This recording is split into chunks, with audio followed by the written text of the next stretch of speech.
In today's video, I'm going to teach you how to change your API access key in ActiveCampaign. Before we jump into the steps, let's quickly talk about what the API key actually is and why you might want to change it. Your API key is like a secret password that allows other tools, apps, or custom scripts to connect to your ActiveCampaign account.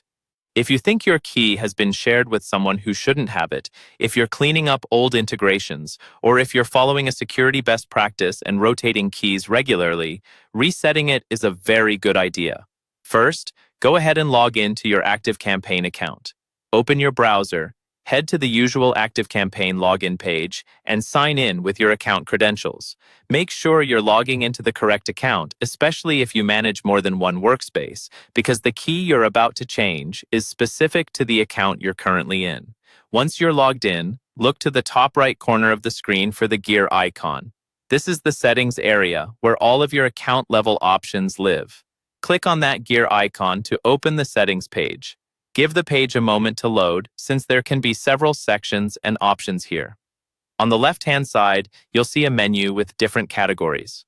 From that menu, find and click on the option labeled Developer.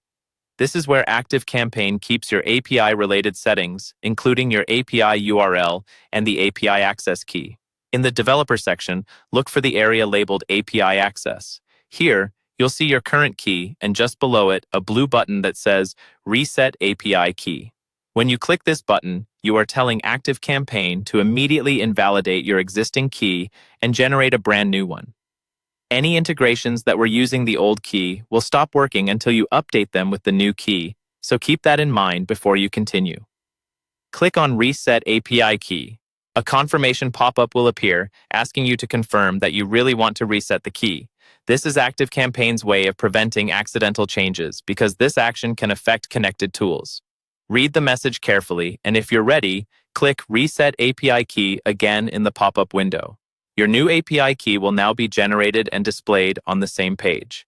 At this point, you'll want to copy it and update any external tools or integrations that rely on API access so everything continues running smoothly.